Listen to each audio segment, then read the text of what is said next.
বলিউডের ৩ খানের মতো তার নামের পাশেও রয়েছে খান। প্রায় ৩ যুগের ক্যারিয়ারে এমন সব সিনেমা উপহার দিয়েছেন যা অন্য অনেকের জন্যই অনুকরণীয়। বলছি বলিউডের অন্যতম নক্ষত্র ইরফান খানের কথা। গত ২৯শে এপ্রিল তার চলে যাওয়ার দিন।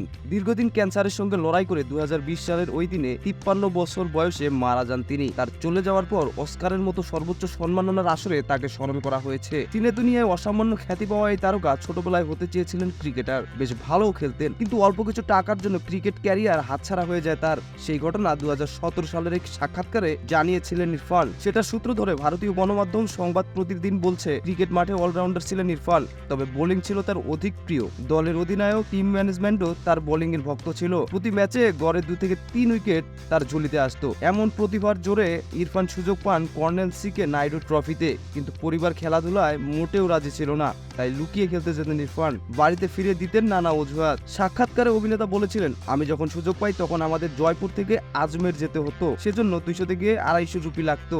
আমি সেই টাকাটা জোগাড় করতে পারিনি। সেদিনই বুঝে গিয়েছিলাম এটা আমার জন্য নয়। এই সামান্য টাকার অভাবই ঘুরিয়ে দিয়েছিল ইরফান খানের জীবন। তার এক আত্মীয় কাজ করতেন যোধপুরের থিয়েটারে। তাকে দেখেই অভিনয়ের আগ্রহ জাগে ইরফানের। তিনিও যোগ দেন থিয়েটারে। স্থানীয় পর্যায়ে বেশ কিছু নাটকেও অভিনয় করেন। এরপর ১৯৮৪ সালে তিনি দিল্লি গিয়ে ভর্তি হন ন্যাশনাল স্কুল অফ ড্রামায়। অভিনয়ের প্রতিষ্ঠানে ভর্তি হলেন আর অমনি কাজ পেয়ে গেলেন, এমন ছিল না মোটেও। সংগ্রামের সেই দিনগুলিতে তিনি এয়ার কন্ডিশনার মেরামতের কাজ করতেন, যেটা দিয়ে নিজের খরচ মেটাতেন। এই কাজের সুবাদেই একবার রাজেশ খান্নার বাড়িতে যান ইরফান, আর তাকে দেখেই ইরফানের মনে অভিনেতা হওয়ার আগ্রহ আরো প্রবল হয়ে ওঠে। ১৯৮৭ সালে এনএসডি থেকে গ্রাজুয়েশন শেষ করার পর একটি ছবিতে ছোট একটি চরিত্রে সুযোগ পান ইরফান খান। মীরা নায়ের নির্মিত ছবিটির নাম সালাম বোম্বে, মুক্তি পায় ১৯৮৮ সালে। এরপর এরকম ছোট ছোট চরিত্রে আরো কিছু সিনেমা ও টেলিভিশন সিরিজে কাজ করেছিলেন ইরফান। ২০০৪ সালে এসে ইরফান খান গুরুত্বপূর্ণ চরিত্রে সুযোগ পান এবং বাজিমাত করেন। বিশাল ভরদাস নির্মিত ওই ছবির নাম মকবুল। এরপরে প্রতি বছর প্রধান চরিত্রে হাজির হন ইরফান।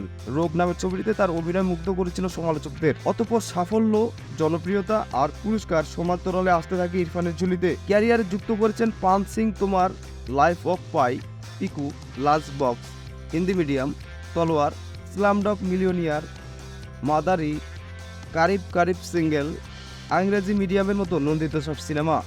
একবার ভারতের জাতীয় চলচ্চিত্র পুরস্কার, ৬টি ফিল্মফেয়ার, দেশটির রাষ্ট্রীয় সম্মাননা পদ্মশ্রী এবং ফিল্মফেয়ারের আজীবন সম্মাননা সহ বহু পুরস্কার পেয়েছেন তিনি।